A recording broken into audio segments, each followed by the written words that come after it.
महत्व इस दिन भगवान विष्णु के दामोदर रूप की पूजा की जाती है। ऐसा विश्वास है कि मोक्षदा एकादशी का व्रत करने से पितरों को नरक से मुक्ति मिलती है।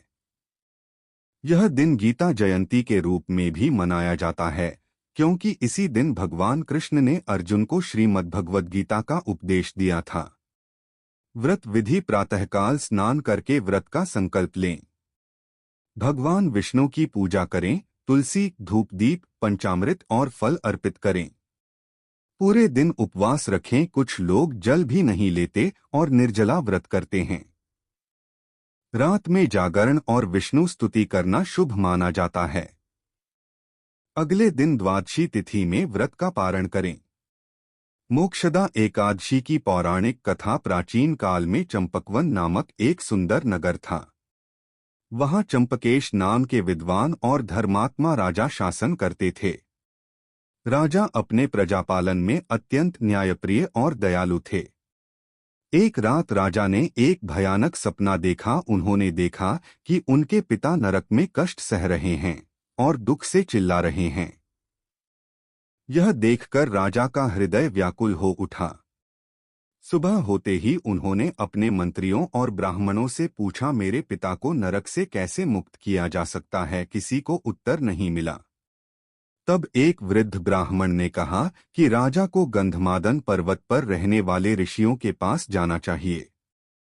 राजा तुरंत अपने रथ पर सवार होकर वहां पहुंचे। गंधमादन पर्वत पर पहुंचकर राजा ने परमज्ञानी परमर्षि परमदेव मुनि को प्रणाम किया और अपने पिता की स्थिति का वर्णन किया। ऋषि ने ध्यान लगाया और फिर बोले, राजन, आपके पिता के पापों के कारण वे नरक में हैं, किंतु उन्हें मुक्त कराने का एक ही उपाय है। आने वाली मार्गशीर्ष शुक्ल एकादशी को मोक्षदा एकादशी कहा जाता है। आप इस व्रत को विधि विधान से करें और इसका फल अपने पिता को अर्पित करें। ऐसा करने से आपके पिता नरक से मुक्त होकर स्वर्गलोक को प्राप्त होंगे। राजा ने अत्यंत श्रद्धा के साथ मोक्षदा एकादशी का व्रत किया और फल अपने पिता को समर्पित किया। व्रत के प्रभाव से उनके पिता को तत्काल मोक्ष की प्राप्ति हुई। स्वर्ग से दिव्य रूप में प्रकट होकर उन्होंने अपने पुत्र को आशीर्वाद दिया। राजा भावुक हो गए और बोले, धन्य है यह मोक्षदा एकादशी, जिसने मेरे पिता को मुक्त कर मेरे हृदय को भी शांति दी।